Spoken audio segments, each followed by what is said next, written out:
O pátio da Logicor Soluções, a maior transportadora da América Latina, estava em silêncio.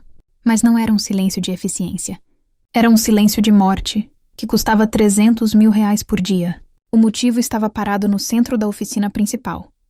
O Titan, um caminhão roxo metálico, único no país. Um modelo europeu de importação especial, com um motor V12 customizado, que era o orgulho e a principal fonte de renda da empresa, responsável pelos contratos de cargas superpesadas. Ele estava parado há 6 semanas. 6 longas e caras semanas. E no momento, Dr. Ivan Montenegro estava descontando sua frustração nos homens à sua frente. Ivan, o novo diretor de engenharia, era um homem de ternos cinza grafite que pareciam caros demais para uma oficina. Com um MBA em logística e uma pós-graduação em engenharia automotiva na Alemanha, ele via o chão de fábrica como um atraso de vida. R$67 mil. Ele gritava, sua voz ecoando pelo enorme galpão. Já gastamos R$67 mil em peças. Trocamos os bicos injetores. Trocamos a bomba de alta pressão. Reinstalamos o software da central eletrônica 5 vezes. E o que temos? Um peso de papel de 18 toneladas e 42 dias de prejuízo. Os mecânicos-chefes, homens com 20 anos de experiência, olhavam para o chão. Eles nunca tinham visto Ivan sujar as mãos. Ele apenas apontava para telas de diagnóstico e lia relatórios. Do outro lado da oficina, escondido atrás de um pilar de sustentação, estava Seu Bira, o supervisor de manutenção. Com 60 e poucos anos e o rosto vincado por décadas de graxa e preocupação, Bira era o último da velha guarda. Ele tinha sido o braço direito de Seu Jorge, o fundador da Logicor. Um homem que começou com um único caminhão velho e construiu um império. Mas Jorge havia falecido. Um infarto fulminante há 3 meses levara o coração da empresa. E agora, a diretoria de investidores havia colocado Ivan Montenegro no comando da engenharia Bira. Pegou seu celular antigo com os dedos sujos e discou um número que prometeu a Jorge que só usaria em uma emergência absoluta. Alô, Lena, ele disse baixinho. Filha, me desculpa te ligar. Eu sei que você ainda está de luto pelo seu avô, mas eu preciso de ajuda. É o Titã, ele parou. E ninguém, nem os gênios de São Paulo, consegue fazer ele andar. A 200 quilômetros dali, em uma pequena oficina de bairro que cheirava a óleo diesel e ferrugem, Helena Lena Moraes limpou a graxa do rosto.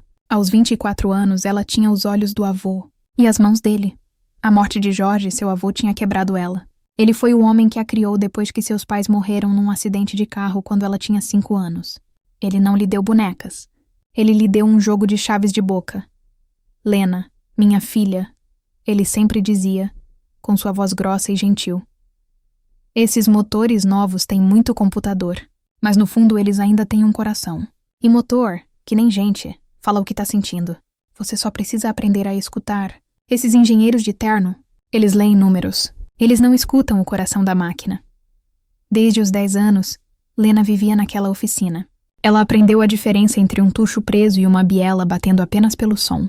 Aos 18, ela entendia de injeção eletrônica Common Rail mais do que a maioria dos instrutores do Senai. Seu avô a ensinou a sentir a vibração, a cheirar o combustível não queimado, a usar a tecnologia como uma ferramenta, não como uma muleta. Mas desde que ele se foi, ela se fechou. Ela cuidava da pequena oficina antiga, consertando carros velhos e caminhonetes, recusando-se a pisar na Logicor, a empresa que o avô construiu e que agora estava nas mãos de estranhos. Bira. A voz dela estava trêmula. O Titã? Vovô montou aquele motor. Ele me mostrou cada parafuso. Eu sei, filha. Bira suspirou. E o Dr. Ivan? O novo chefe? Ele disse ontem que o velho Jorge era um dinossauro e que a mecânica intuitiva dele era lixo. Ele quer desmontar o motor inteiro, Lena. Mandar pro ferro velho. Um silêncio pesado caiu na linha. A dor no peito de Lena se transformou em uma faísca fria de raiva. Lixo. Por favor, Lena. Pela memória do seu avô. Só dá uma olhada. Ele sempre disse que você era a melhor mecânica que ele já conheceu. Eu chego amanhã cedo, disse Lena, a voz agora firme como aço. No dia seguinte, às 8 da manhã, Lena entrou no pátio da Logicor. Ela não dirigia um carro de luxo. Ela veio na velha picape de trabalho do avô, uma F1000, ano 1990. Ela desceu, vestindo não um vestido preto colado, mas o macacão azul escuro que tinha sido de seu avô, com o nome Jorge, bordado sobre o bolso, agora desbotado. Ela trazia consigo apenas uma caixa de ferramentas de aço pesado, cheia de ferramentas que pareciam antigas, mas estavam impecavelmente cuidadas. A oficina parou. Os caminhoneiros que tomavam café, os mecânicos, os operadores de empilhadeira, todos olharam. Alguns com pena, outros com zombaria. A netinha do patrão tinha voltado. Foi quando Ivan Montenegro saiu de seu escritório climatizado, segurando uma xícara de café expresso. Ele viu Lena e seu rosto se contorceu em confusão, depois em desprezo. Com licença, ele disse, bloqueando o caminho dela. O refeitório está servindo um chá beneficente? Ou você está perdida? A seleção de faxineiros é na portaria dos fundos. Bira correu ao lado dela, pálido. Doutor Ivan, bom dia. Essa é a Helena Moraes. A mecânica que eu chamei para dar uma opinião sobre o Titã. Ivan Montenegro olhou de Bira para Lena. E então ele riu. Não foi uma risada baixa. Foi uma gargalhada alta, teatral, que fez todos os funcionários se aproximarem para ver o show. Você chamou... Ela? Ele zombou apontando para Lena. Bira, você enlouqueceu? O que é isso que uma piada? Trouxe a filha do dono para brincar de oficina? O que ela vai fazer? Passar maquiagem no motor? Trocar o filtro de óleo com a unha de gel? Um grupo de mecânicos mais jovens, leais a Ivan, riu alto. Lena sentiu o rosto queimar, mas manteve os olhos fixos nos de Ivan. Eu vim consertar o caminhão, ela disse, a voz baixa e controlada. Ela veio consertar o caminhão. A Ivan se virou para sua plateia, como um mestre de cerimônias. Ouçam isso, senhores. A equipe de engenharia de São Paulo não conseguiu. A autorizada da fabricante alemã não conseguiu. Eu, com meu doutorado, não consegui. Mas a mecânica vai resolver! Ele cuspiu a palavra mecânica como se fosse um insulto. Doutor, com todo respeito, Lena disse. Se o senhor e toda a sua equipe não resolveram em 6 semanas, talvez estejam procurando no lugar errado. A ousadia dela fez o sorriso de Ivan desaparecer, sendo substituído por uma raiva fria. Ele adorava uma plateia, e aquela garota estava tentando roubar seu palco. Quer saber? Você quer uma chance mecânica? Ele disse, saboreando cada segundo. Você terá sua chance, mas vamos tornar isso interessante. Ele enfiou a mão no bolso do paletó e tirou um molho de chaves. O símbolo da BMW brilhava sob as luzes da oficina. Eram as chaves do seu X6 novinho, estacionado na vaga da diretoria. Ele se aproximou de Lena, balançando as chaves na frente do rosto dela, tão perto que ela podia sentir o cheiro do café caro em seu hálito. Eu faço uma aposta com todos vocês como testemunhas, ele gritou para a multidão silenciosa. Se essa garota, com essa caixa de ferramentas da Idade da Pedra, conseguir fazer o Titã funcionar, se esse caminhão sequer ligar, eu engulo as chaves se ele ligar. Eu engulo essas chaves do meu carro, aqui, na frente de vocês. As risadas explodiram. Os celulares foram sacados. A humilhação era pública. Mas... Ele continuou, a voz ficando mais dura. Quando você falhar, e você vai falhar, eu quero que você pegue suas ferramentas velhas, saia por aquele portão e nunca mais volte.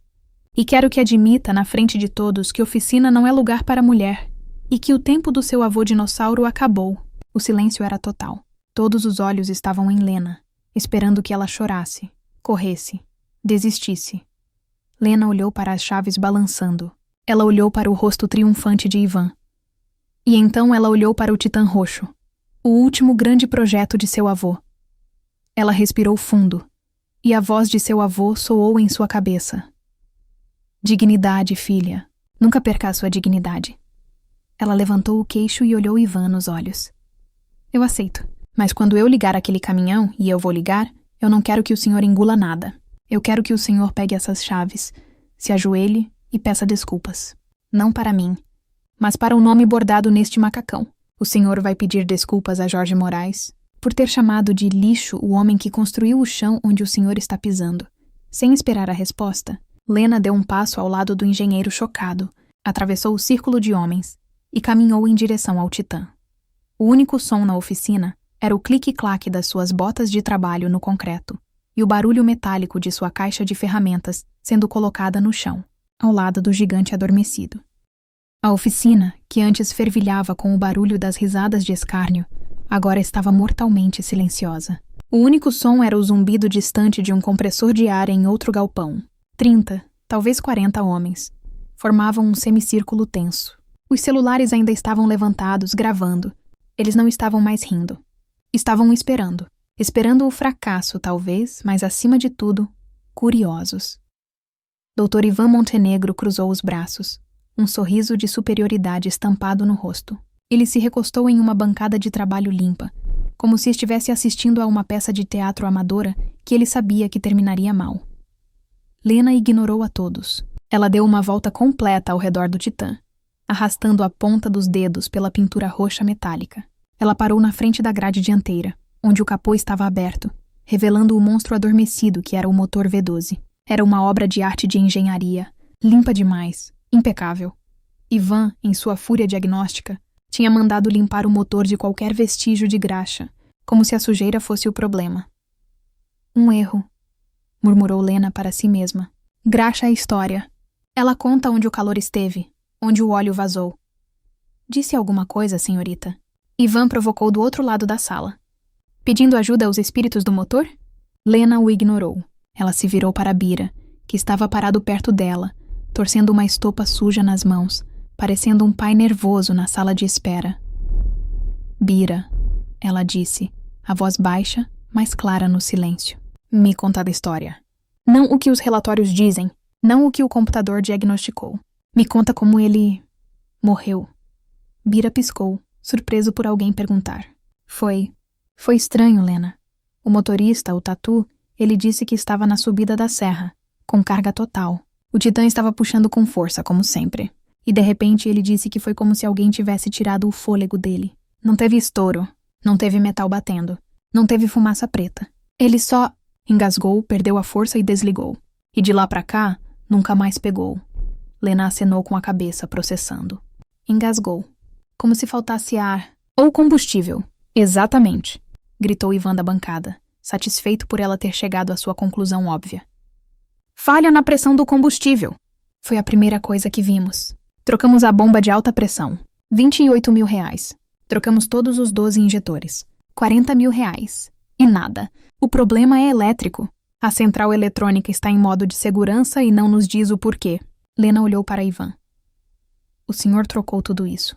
Mas ele continua fazendo a mesma coisa que fazia quando quebrou? Exatamente. O que prova que o problema é mais profundo, disse Ivan, sem perceber que estava admitindo o fracasso de suas próprias ações. Não, disse Lena. Isso prova que o senhor trocou as peças erradas. O sorriso de Ivan vacilou. A plateia prendeu a respiração. Bira. Lena se virou. Sobe na cabine. Gira a chave quando eu mandar. Não tente ligar, só gire, deixe o motor de arranque tentar. Eu quero ouvir. Ouvir? Ivan zombou. Pelo amor de Deus, eu tenho um analisador de espectro de vibração de R$200 mil. O que você acha que vai ouvir? O que seus sensores não foram programados para escutar, respondeu Lena. Bira subiu na cabine alta, o couro do assento rangeu. Ele olhou para Lena através do para-brisa. Ela fez um sinal. Bira girou a chave. O motor de arranque do Titã ganhou vida. Era um som poderoso.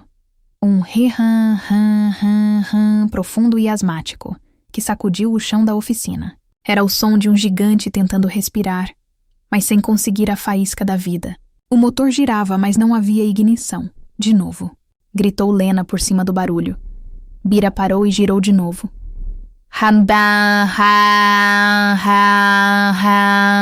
Lena estava parada ao lado do motor, de olhos fechados. Sua cabeça estava inclinada, o rosto concentrado. Os mecânicos olhavam para ela como se fosse louca. Ela não estava olhando para nada. Ela estava apenas escutando. Chega, gritou Ivan. Já vimos isso. Não funciona.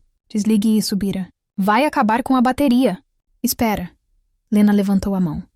De novo, Bira. Mais uma vez. E então ela ouviu. Era minúsculo. Quase imperceptível sob o barulho ensurdecedor do motor de arranque. Não era um barulho mecânico. Era um clique. Um clique elétrico agudo, seguido por de um milissegundo. E vinha em um ritmo irregular. Não era parte do ciclo normal do motor. Pode parar, Bira, disse Lena, abrindo os olhos. Havia um novo brilho neles. Não de triunfo, mas de foco. Ela caminhou até sua caixa de ferramentas. Ivan soltou uma risada. E então? O fantasma na máquina lhe disse o segredo? Lena não respondeu. Ela abriu a tampa pesada. A multidão se inclinou para ver quais scanners de alta tecnologia ela tinha. Mas a caixa estava cheia de ferramentas que pareciam de museu. Chaves de boca polidas pelo tempo, alicates com cabos de madeira e, no topo, em um estojo de veludo gasto, ela tirou um estetoscópio de mecânico. Uma haste longa de metal com uma ponta de diafragma em uma extremidade e fones de ouvido na outra. A oficina explodiu em risadas. Desta vez foi genuíno, um médico. Ela vai operar o paciente. E gritou um caminhoneiro do fundo. Isso é ridículo, disse Ivan, visivelmente irritado com o circo. Estamos perdendo tempo. Isso não é um filme dos anos 70. Lena colocou os fones de ouvido, ignorando o barulho. O mundo desapareceu. Ela se aproximou do motor. Bira, partidas curtas. Só quando eu mandar. Ela colocou a ponta de metal na carcaça da bomba de alta pressão. Agora. Bira girou a chave. O som no estetoscópio era um zumbido saudável e forte. A bomba que Ivan trocou estava funcionando perfeitamente. Ela moveu a haste para os injetores. Agora. Ela ouviu os cliques secos dos solenoides. Todos pareciam normais. Ela moveu a haste ao longo do enorme trilho de combustível, o common rail que alimentava todos os 12 cilindros. Agora. Nada. Silêncio. Ela moveu a haste alguns centímetros para a esquerda, para o bloco onde o sensor de pressão do trilho estava aparafusado. Agora. Bira girou a chave. E ela ouviu. Zizi-te-clique silêncio. Zizi-te-clique silêncio. A flutuação. O sensor estava lendo a pressão, mas algo estava cortando seu sinal intermitentemente. Não era um problema mecânico. Era um conflito de dados. Pare, disse Lena. Ela tirou o estetoscópio. Ela caminhou até a estação de diagnóstico de Ivan, onde um notebook de última geração estava conectado à porta de dados do caminhão. Ah! Ivan sorriu, triunfante. Finalmente desistiu dos seus brinquedos e veio usar a ciência de verdade? Deixe-me adivinhar. Você quer ver os códigos de erro? Não, disse Lena. Códigos de erro são o passado. Eles te dizem o que o computador acha que quebrou. Eu quero ver os dados ao vivo. Lena sentou-se na cadeira. Os mecânicos se aglomeraram atrás dela. Ivan observava, os braços ainda cruzados. Ela abriu o software e navegou pelos menus até a tela de monitoramento de sensores em tempo real. Bira. Dê a partida e continue tentando. Bira girou a chave. O motor começou seu ré-ram. Na tela, uma dúzia de gráficos começaram a pular. Olhe. Ivan apontou. Pressão do trilho. 0, eu disse. O senhor não está olhando direito, murmurou Lena. Ela apontou para a linha do gráfico. A pressão não era 0. Ela subia para 1800 bar, o valor correto, por uma fração de segundo, e então caía para 0. E subia, e caía, é o que estou dizendo. Ivan estava impaciente. O sensor está falhando. Já trocamos. Quantos? Nai perguntou Lena, sem tirar os olhos da tela. O quê? Quantos sensores de pressão do trilho o senhor trocou? 3, disse Ivan. 3 sensores novos direto da fábrica na Alemanha. 8.000 cada. Todos eles fizeram a mesma coisa. O que prova que o problema não é o sensor, é a central eletrônica. Não, disse Lena, com uma certeza fria que silenciou a sala. Isso prova que o problema é o sensor, e que todos os 3 que o senhor usou vieram do mesmo lote defeituoso. Isso é estatisticamente impossível, gaguejou Ivan. É raro, corrigiu Lena, mas acontece. É um desvio de calibração de fábrica, tão pequeno, tão microscópico, que o sensor passa no teste de diagnóstico básico. Mas quando ele é instalado, essa pequena variação envia um sinal impossível para a central eletrônica. Ela apontou para a tela. A central vê 1800 bar, e 1 milissegundo depois vê 0. Ela não entende essa oscilação. Ela pensa que o trilho explodiu. Então, por segurança, ela corta o combustível. Isso é teoria, disse Ivan pálido. Você não pode provar. Eu não preciso provar, disse Lena. Ela se levantou. Ela foi até sua caixa de ferramentas. Desta vez ela não tirou um estetoscópio. Ela tirou um caderno de capa preta, surrado, com as páginas amareladas pela graxa e pelo tempo. Era o diário de manutenção do seu avô. Ela folheou as páginas, cheias da caligrafia forte de Jorge Moraes. Ela parou em uma página marcada com um clipe de papel enferrujado. Escrito no topo estava: Titã. Falha sensor lote 044B. Recalibração manual. Impossível, sussurrou Ivan vendo o caderno. Sensores eletrônicos modernos não podem ser recalibrados manualmente. Eles são unidades seladas. Lena tirou um multímetro de precisão e um minúsculo resistor de sua caixa. Ela olhou para Ivan e, pela primeira vez, havia um toque de pena em seus olhos. O senhor estudou em salas de aula climatizadas, doutor. Meu avô estudou no chão da oficina. E ele aprendeu que impossível é apenas uma palavra para algo que você ainda não entendeu como consertar. Ela se virou para o motor, com o caderno na mão. Agora, se me derem licença... E silêncio. Eu tenho que trabalhar. O silêncio na oficina era tão pesado que parecia ter uma forma física. Os 30 homens pararam de respirar. Ivan Montenegro, pálido, observava com uma mistura doentia de ódio e pavor. Ele queria que ela falhasse, mas uma parte aterrorizada dele, a parte que entendia de engenharia, estava assistindo às suas mãos e começando a duvidar de tudo o que ele sabia. As mãos de Lena não tremiam. Elas se moviam com a economia e a precisão de um cirurgião. Ela pegou seu multímetro e o resistor de precisão. Ela não tentou remover o sensor. Isso era o que os amadores faziam. Ela estava indo direto no chicote de fiação que levava do sensor para a central eletrônica. Ela consultou o caderno do avô. O que você está fazendo? Gaguejou um dos mecânicos mais jovens, o mesmo que tinha rido sobre ela quebrar a unha. Lena não ergueu os olhos, mas respondeu, a voz calma, como se estivesse explicando a um aluno. O senhor Montenegro estava certo em uma coisa. O sensor está enviando dados ruins, mas ele acha que o sensor está quebrado. Não está. Ele está descalibrado. Ela apontou com a ponta de uma chave de fenda fina para a página do caderno. Meu avô descobriu isso no primeiro ano do Titã. Este lote de sensores, eles têm uma variação de resistência interna de 0,4 ohms. É microscópico. Os computadores da oficina autorizada não pegam isso, porque, tecnicamente, está dentro da margem de erro aceitável. Ela começou a trabalhar nos fios do conector. Mas o V12 tem tolerância zero.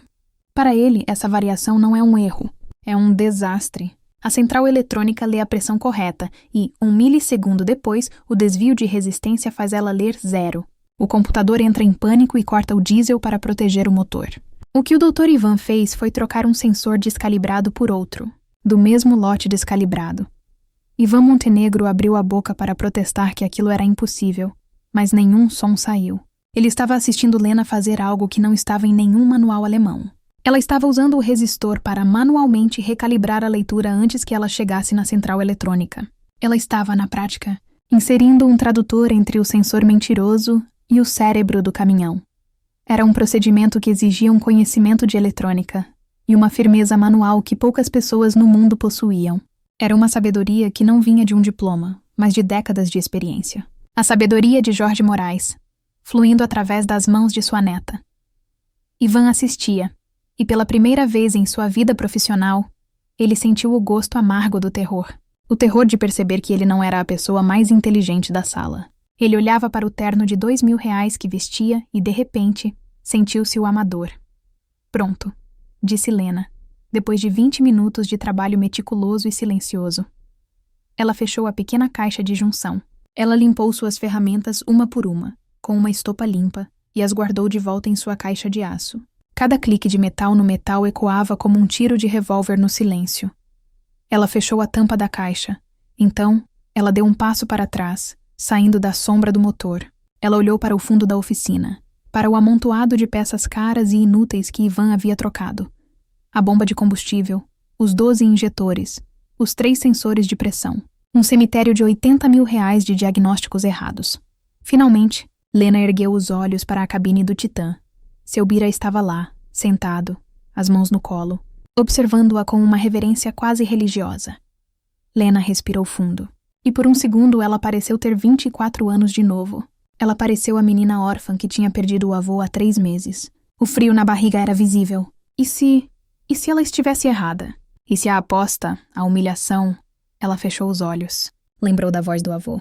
Não pense, filha. Escute. Você já sabe a resposta. Ela abriu os olhos. A dúvida se foi. Bira, ela chamou, a voz firme cortando o ar. Pode dar a partida. O coração de Ivan Montenegro parou. Bira, na cabine, engoliu em seco. Ele olhou para Lena, que acenou com a cabeça, uma única vez. Confia em mim. A mão de Bira, tremendo, foi até a ignição. Ele girou a chave. As luzes do painel acenderam, todas verdes. Ele girou a chave até o fim. O motor de arranque começou. Ram, rirram, rirram. Foi o mesmo som asmático de antes. O estômago de Ivan começou a relaxar. O sorriso de escárnio começou a voltar ao seu rosto. Ela tinha falhado. A oficina inteira tremeu. Não foi uma explosão. Foi um rugido. O Titã V12 saltou para a vida com a fúria de um leão, acordando de um sono profundo. Um som gutural, poderoso e perfeito encheu o galpão, fazendo as ferramentas nas paredes vibrarem. Uma nuvem de fumaça branca, diesel acumulado e não queimado, saiu do escapamento, enchendo a oficina com uma névoa que cheirava a vitória. O motor não engasgou, não oscilou. Ele se acomodou em uma marcha lenta perfeita. Um dum-dum-dum-dum rítmico, forte, saudável. O coração do Titã estava batendo de novo. Por um segundo, ninguém se moveu. A oficina inteira estava em choque. E então, o lugar explodiu. Gritos, assovios, palmas. Os caminhoneiros, os mecânicos, os homens que tinham zombado dela. Eles estavam pulando. Eles se abraçavam.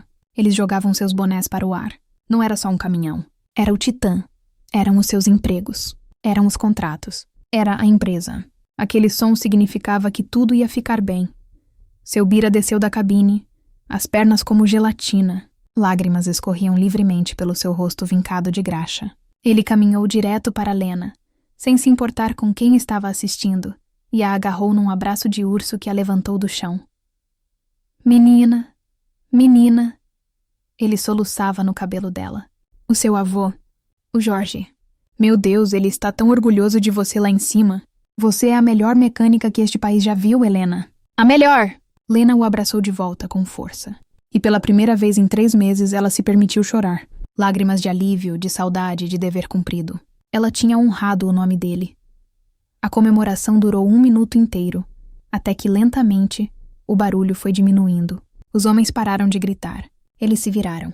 O motor do Titã ainda estava ali, rugindo em marcha lenta, o som mais lindo do mundo.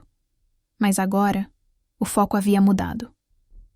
A multidão, como o mar se abrindo, criou um corredor.